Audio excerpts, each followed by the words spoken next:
Hey, what is up everybody? It's Animac here for AnimeUproar, and today I will be breaking down all the latest in the MHA manga, including Deku turning his back on Class 1A as he remains stubbornly determined to stay a lone wolf vigilante, even if that means physically confronting his former classmates. This was such an emotional chapter. That Froppy moment at the end, man, let's talk about it. Before we get into it, a quick thank you to NAB for sponsoring this video. NAB is my new favorite online spot for finding fandom products. It's a super cool website that pools all the new listings for your favorite products together in one place. Instead of having to search through dozens of different websites, you can just use NAB as your one-stop shop for all the new releases, hard to find restocks, and more. Whether you're into manga, figures, toys, trading cards, games, or other fandom gear, NAB lets you follow all your favorites on your own custom page, so you never miss an important new release. NAB makes it easy to compare prices, find items that are out of stock, and locate the specific item that you are looking for.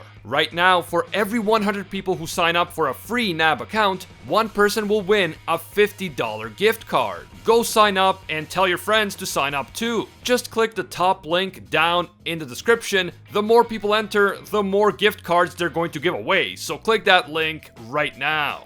Finally, this video will of course contain Boku no Hero manga spoilers, so please proceed with caution. You have been warned. The previous chapter ended with Deku telling his friends to get out of his way, and a confrontation between him and Class 1A seemed imminent. In my previous video, I speculated that Deku wouldn't fight his classmates head on. Instead, he would try to get away from them, and that is exactly what ends up happening in this chapter. Bakugo says that he knows about Deku's new quirks, and he tells Deku that he looks like a completely different person, especially with that mask. But it is clear that Bakugo isn't going to back down, and neither are the rest of Deku's classmates. Deku thanks his classmates for coming. He knows that they are here because they want to help him, but right after thanking them, Deku activates Smokescreen in an attempt to get away. The Class 1A crew seems to have expected this. They know that this is the 6th user's quirk, and they immediately spring into action in order to locate Deku and stop him from getting away. Bakugo uses his quirk to blow the smoke away, and then Koda seems to get a bunch of birds to straight up kamikaze themselves into Deku in order to slow him down. Koda calls out to Deku and tells him that he can come back. Even Nezu said that he can come back, so he has to stop running away. But unlike Koda and some of the others, Bakugo doesn't try to appeal to sentimentality.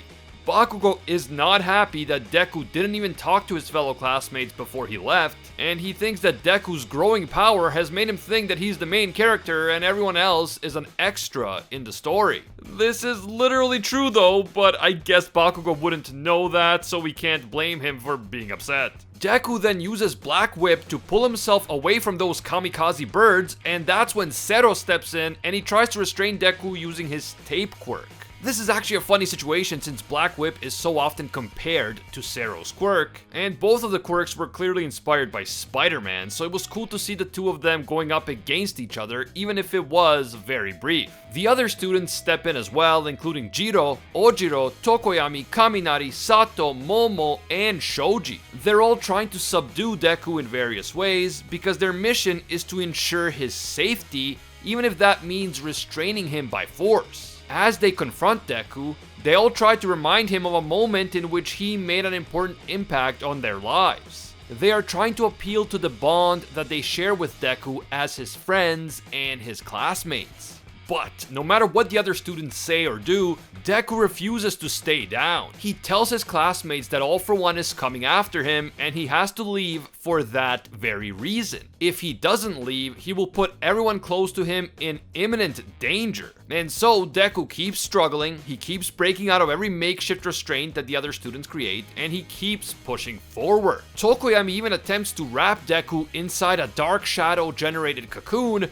a move that Tokoyami says was inspired by Deku himself. But even that is not enough to restrain our incredibly stubborn protagonist. He manages to break free yet again, and he tells his classmates that he's fine, even though he clearly doesn't look fine. After he escapes from Dark Shadow's cocoon, Deku's mask symbolically flies off, revealing his tortured facial expression. To some extent, Deku was trying to hide behind that mask. It was easier for him to turn away from his friends while the mask was protecting him. The mask was hiding his facial expression from his friends, and it allowed him to maintain his new lone wolf vigilante persona. But when the mask flies off, everything inevitably becomes a lot more real and a lot more personal for Deku.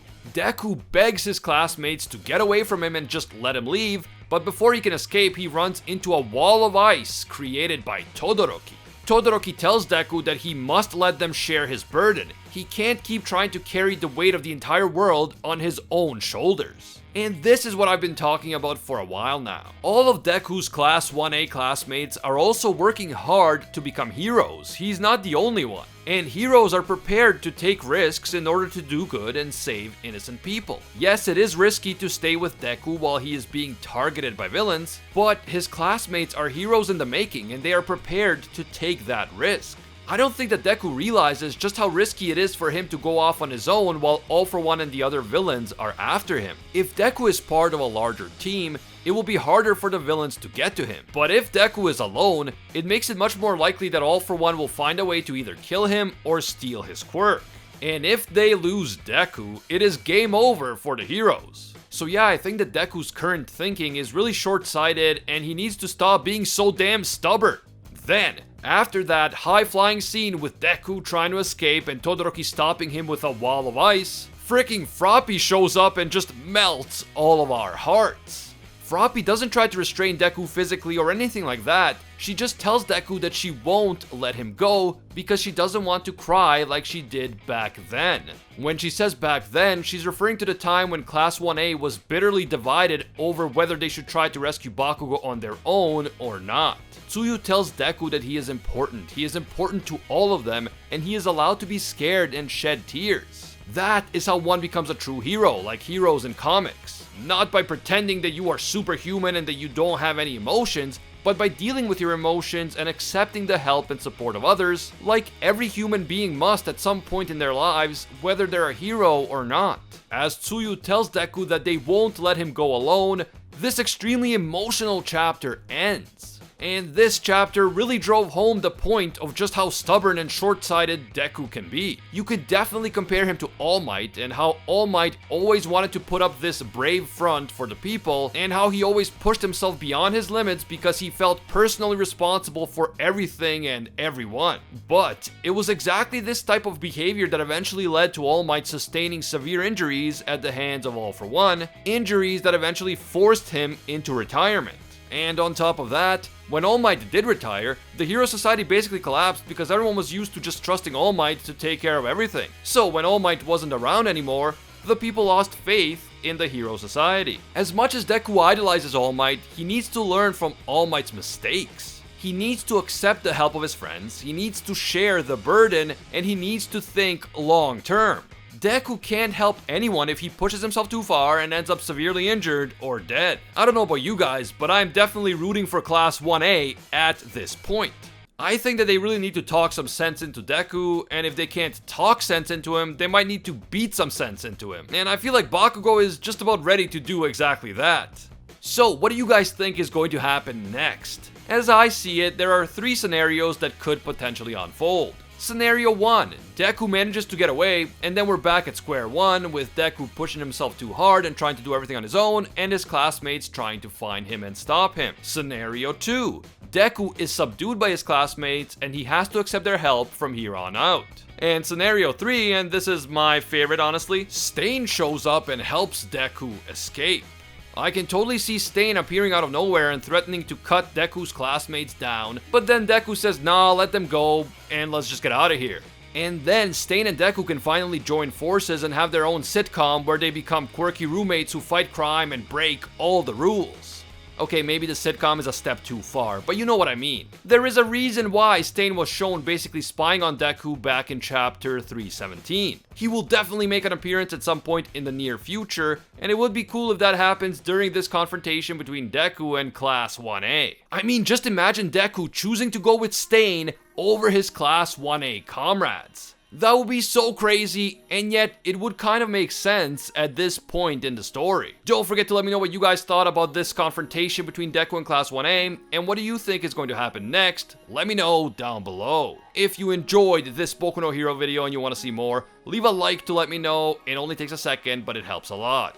And if you're new to AnimeUproar, or maybe you watch our videos but you haven't taken the time to subscribe yet, do me a favor, make this the video that you subscribe and hit that notification bell to turn on all notifications. You really have to go through the trouble of subscribing, hitting that bell, and then selecting the option that says all. If you don't do that, you're still gonna miss a ton of our videos even if you are subscribed. It's just how YouTube works. You can also hit me up on Twitter and Instagram at AnimeUproar. Thanks again to NabNew for sponsoring this video. Check them out, link in the description. As always, thank you guys so much for watching, and until next time, see ya, Space Cowboys.